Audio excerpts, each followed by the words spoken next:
Assalamualaikum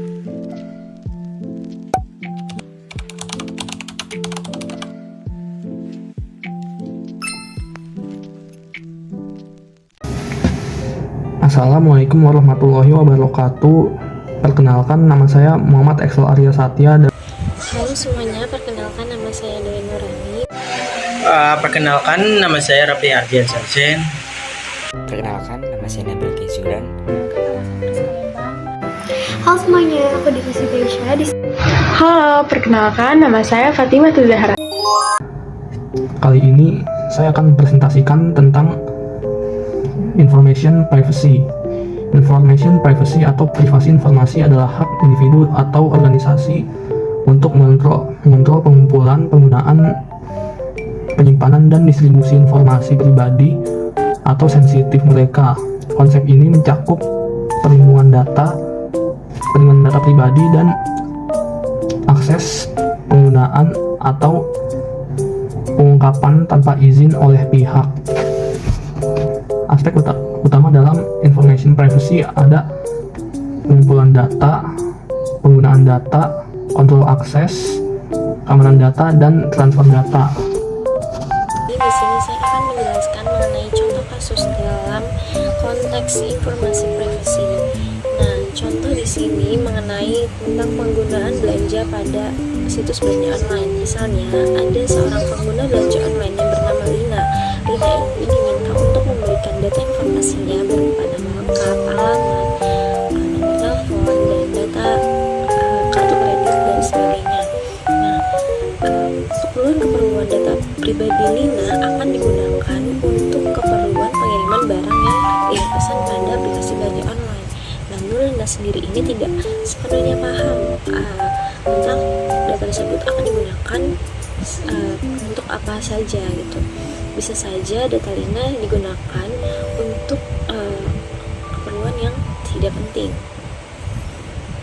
Hal buruknya adalah apabila sistem keamanan pada situs belanja online tidak aman, tidak memadai, maka data Lina bisa saja diretas atau dicuri oleh oknum-oknum yang tidak bertanggung jawab. Di sini saya akan membahas tentang definisi wireless security. Oke, jadi apa sih wireless security? Jadi keamanan nirkabel adalah langkah-langkah dan protokol yang digunakan untuk melindungi jaringan nirkabel seperti WiFi dari akses tidak sah, pelanggaran data, dan juga ancaman keamanan lainnya. Oke, jadi juga terdapat nih risiko dari serangan pada jaringan WiFi. Yang pertama yaitu membaca transmisi nirkabel pada jaringan WiFi, dan juga yang kedua ada phishing dengan menggunakan jaringan nirkabel untuk mengirim tautan berbahaya.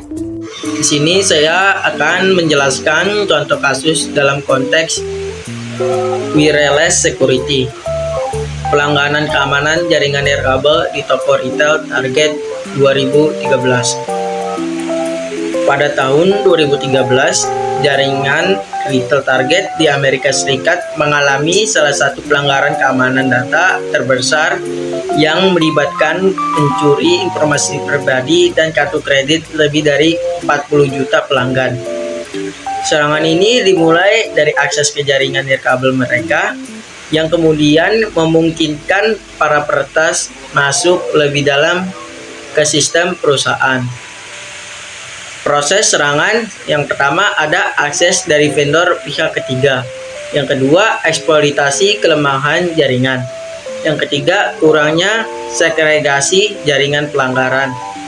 Jaringan pelanggaran ini berdampak besar. Data pribadi dan keuangan lebih dari 40 juta pelanggan dicuri. Di sini saya akan menjelaskan tentang pengertian hak kekayaan intelektual dan juga jenis-jenisnya. Jadi di sini hak kekayaan intelektual adalah hak yang diberikan oleh negara kepada individu atau juga entitas atau karya intelektual yang dihasilkan oleh pikiran. Terus seperti ide, penemuan, terus desain dan karya seni. Hak kekayaan intelektual ini memberikan hak eksklusif kepada pencipta untuk menggunakan, memproduksi atau juga memasarkan karyanya sendiri. Terus sehingga dapat memberikan manfaat ekonomi kepada pencipta tersebut. Nah, terus di sini saya akan menjelaskan jenis-jenis kekayaan intelektual, yang dimana terdapat ada 4, dan di sini saya akan menjelaskan yang pertama, yaitu ada hak cipta atau copyright, yang dimana hak ini yang diberikan kepada pencipta atas karya orisinalnya di bidang seni, sastra, atau juga ilmu pengetahuan seperti buku, film, dan software, musik. Terus hak cipta melindungi karya dari penyalinan tanpa izin. Nah, terus yang kedua itu merek dagang atau dibaca trademark. Merek dagang ini melindungi simbol, nama, atau tanda yang digunakan untuk membedakan barang atau juga suatu jasa perusahaan dari perusahaan lain, contohnya logo atau nama merek seperti begitu. Terus yang ketiga ada rahasia dagang. Nah, informasi di sini yang tidak diketahui umum memberikan keuntungan ekonomi bagi pemiliknya dan dijaga kerahasiaannya oleh pemilik. Misalnya itu seperti resep rahasia suatu produk atau strategi bisnis lainnya. Dan yang terakhir ada indikasi geografis, yang dimana ini hak yang melindungi produk yang asal-usulnya itu terkait dengan wilayah-wilayah geografis tertentu yang mempengaruhi kualitas atau reputasinya. Contohnya itu kopi, gayo, atau teh Darjeeling. Nah, Ini aku bakal jelasin fungsi penting HKI atau hak kekayaan intelektual. Nah, fungsi penting yang pertama yaitu perlindungan investasi, yang kedua meningkatkan nilai ekonomi, yang ketiga mendorong pertumbuhan ekonomi. Selain memiliki fungsi, HKI juga memiliki manfaat. Yang pertama, ada mencegah penyalahgunaan, meningkatkan daya saing, menarik investor, dan memperkuat posisi negosiasi.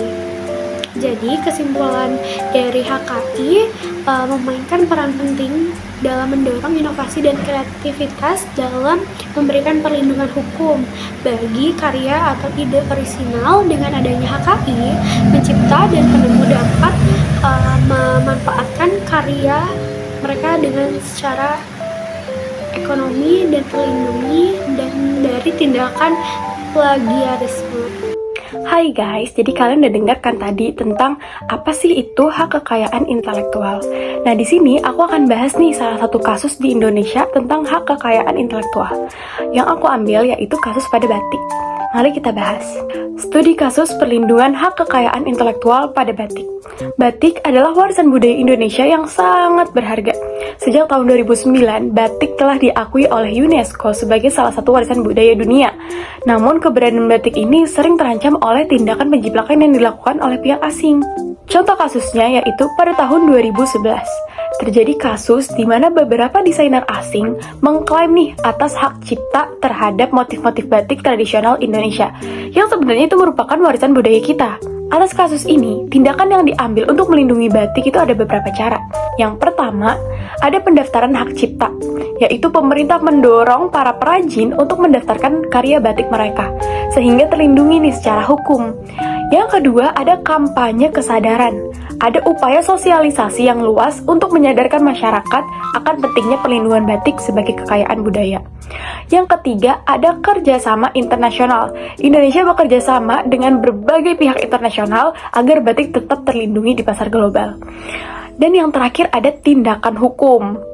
Beberapa pelanggar hak cipta di luar negeri juga telah diambil nih tindakan hukum untuk menjaga hak kekayaan intelektual kita. Setelah kasus ini, tindakan yang diambil apa sih hasilnya? Yaitu hasilnya adalah langkah-langkah ini telah menciptakan nih kesadaran dan pendaftaran hak cipta di dalam negeri.